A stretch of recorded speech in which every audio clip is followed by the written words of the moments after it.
This is problem 7.57. It is on page 390. Determine A, the distance A, determine for part A, the distance A, which is a dimension, for which the maximum absolute value of the bending moment in beam AB is as small as possible. And then B, find the corresponding value of that maximum moment. Now they gave us some hints, but I don't think we really need them. So let's see, the beam and setup looks something like this. There's our beam. We have a point over here that is pivoted on ground, and a point over here that has rolling support on ground. So there can't be any horizontal force over there at that right-hand support. Let's see, there is a load on this beam connected to 2 points, something like this, where there's an 80 Newton load, and dimension A is here as well as here. While there's also a 100 millimeter and 100 millimeter spacing from this point to the point where the 80 Newton load is applied and somewhere on the other side. It's pretty easy setup geometrically. So I probably should have put those points a little bit lower. Let me do that. I don't want to interfere with the supports. So anyway, the vertical distance between the beam and this attachment point, which they called E, and this attachment point is called F, that vertical distance is 40 millimeters. And then the further vertical distance from E down to the point where the load is applied is 50 millimeters. So my drawing's not very good, but there it is. So what I decided to do was start off and figure out what this is doing, these two lower supports, what are they doing to the beam? So I took a free body diagram of a couple of different things. I started off actually with a free body diagram of this point. So let's consider that first. 80 newtons and then tension acting upward. Okay, so summing forces in the vertical direction, we've got 2 Ty, the vertical component of the tension, minus 80 equals 0, and so Ty is simply 40 newtons. Now, I decided to go ahead and deal with the geometry because all we've really got here is a 50 millimeter rise, 100 millimeter run. So figuring out Tx shouldn't be too bad. In fact, maybe I'll just deal with Tx and not T. Tx over Ty, since the tension has to be angled along this line, is similar to the geometry of 100 over 50 millimeters over millimeters. Okay? So what this tells me then is that Tx is just 2 times Ty. And so Tx is equal to 80 newtons. Okay? And that's true for both tensions. Now, let's take a free body diagram. Now that we know what's going on at, say, E or F, let's take a free body diagram of just this little stub. Okay? And this is the stub where we have E down here, and I don't know if they gave us a point name for the attachment. Yeah, it's called C. So point C is up here. And I'm just going to draw the tension, T, like that. And note that it can be broken up into Tx and Ty components. Okay? So that's Y, that's next. Let's see, so there have to be equal and opposite reactions at C. So the tension on this side has to be like that. Notice that causes a force couple. So let me do it this way. So again, Tx, Ty components of T. And then there has to also be a moment at C, because notice that if this upright or whatever it is, EC is welded to the beam, then it can apply a moment. What direction would that moment have to act? Well, these two are tending to cause counterclockwise rotation, so there must be a clockwise moment M. How much is M? Well, that's some moments about point C, taking counterclockwise as positive, and see what we get. Well, let's see, M is a negative thing. Whatever the moment is applied from the beam onto this stub, that moment is a negative moment. But notice that Ty goes straight through C, so it doesn't apply a moment, but Tx does not. So Tx causes a positive moment, where we just need to know this height, and that height is just 40 millimeters. But that's it. There are no other forces or moments to consider. So the moment is just 40 millimeters times Tx, but we know Tx is just 80. So 80 times 40 comes out to 3,200 Newton millimeters of moment. So the reason for doing all that is so that I can just have a free body diagram like this of the beam,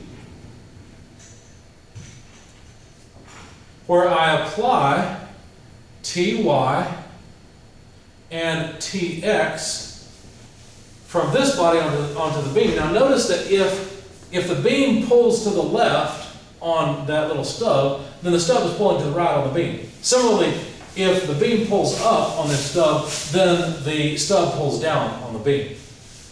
In the same way, the moment that is clockwise on the stub is counterclockwise on the beam. There's a similar argument for the other side as well, with another Ty, moment M, and Tx. But we don't really care about Tx because Tx is just an axial force. Now, there has to be some reaction here. I just called it A, and a reaction here. I just called it B. Those are the support reactions. Okay? How much must they be? Well, if we got Ty pulling down here, Ty pulling down here, the whole thing's symmetrical, then obviously A is equal to Ty, and B is equal to Ty. That's how much we need in order to support this beam. So this is just 40 newtons. And so is this. Okay? So now let's make a shear diagram in newtons. The shear diagram, as we move along, what happens? Well, this 40 newton load moves us up to 40 newtons. The shear is constant as we move along. When we get to Ty, remember Ty is 40 newtons itself, so that pulls us back down to the axis. And then there's no lateral load, so the shear remains constant until we reach this point where we have another 40 newton load that pulls us down to negative 40 newtons. And then that remains constant until we get to the end where B pulls us back up by 40 newtons. So there's our shear diagram. And notice that the positioning would be what? Well, 2A plus 200. So this position on the x-axis is 200 plus 2A. Of course, this distance is A, right there. And there's 200 millimeters. So this point really would be 200 plus A. Then we get another A spacing here. So A, 200 plus A, and then 200 plus 2A is the dimension of this chord. It's the length of the beam. It's 2A plus 200. Because remember, we're looking for A. We don't know what A is equal to. Now let's draw the moment diagram. Now what happens in the moment diagram? We have to be careful. There's a concentrated moment here. So the area increases linearly until we get up to this point where we have the area of 40 times A. So the moment must be 40 times A. Of course, the units will be Newton millimeters. And then what happens? Well, we have a concentrated moment. If we think about what happens, we take a segment of the beam. Let me steal some, well, I guess I'll move it down a bit. We've got a load here of 40 newtons. And not until we get past this point, which was what, C, I think? That's C, and what are the other points? C, D, and B. Not until we get past this point do we have any moment or anything to help. So basically we need to have a moment. Let's see, this is trying to rotate counterclockwise, so we need to have clockwise, we need to have a counterclockwise moment, which is a positive moment. Sure enough, yes, we have a positive moment. It's 40 times A, that makes sense. But as soon as we get past this point, and now we have the moment due to that little stub, that moment is helping us. We don't need it as much moment anymore. So how far would it move? Well, it moved down by that moment. That moment is 3,200 Newton millimeters, right? So that concentrated moment at this point C is 3,200. So we have to move down by a distance of 3,200 Newton millimeters. Now, nothing happens in between. The moment remains constant, and I need to move that. Let's do it this way, 3,200 Newton millimeters. That's the height change, because remember that what this concentrated moment will do is change the moment within the beam. Okay? And so then, what will happen is an opposite concentrated moment is applied at point D and brings us right back up to 40A, okay? Because it's the same magnitude. It's 3,200 Newton millimeters. Not surprisingly, there's an area here of A times negative 40, and so we come back down to the axis there. Okay? Now, what they said is we want to select A so that the maximum value of the moment is as small as possible. Notice there's two places. Down here, the moment can be maximum, or one of these two. Three places, I guess, technically. But there's one side of the graph and another side where the moment could be maximum. The only way to minimize both of these, because they want the absolute value to be as small as possible. This is going to be a positive moment, that's going to be a negative. The only way to get the minimum absolute value is if these two are equal. So if the moment down here is equal to the moment up there, so 3,200, the moment up here, needs to be equal to the moment down there. Well, actually that's not 3,200 partly, there's so much background noise I'm having trouble thinking. The moment at this point is actually 40A, right? That's the moment here. The moment down here is equal to 40A minus 3,200, right? Now we need the absolute value, and so I would just turn that around. So absolute value of this. In other words, we know this is going to be negative, so let's just write it as 3,200 minus 40A. Okay? So that means that 80A has to be 3,200, and so A is 3,200 divided by 80. Okay? So 32 over 8 is 16. Let's see, no, wait a second. Wait a second, let me make sure I'm doing this right. That doesn't make sense. Yeah, that makes sense. So 32 divided by 8 would be 40, right? So 40 millimeters. The way I solved this is a little bit more intuitive. What I did is I said, well, the moment down here has to be negative 40A for this to make sense.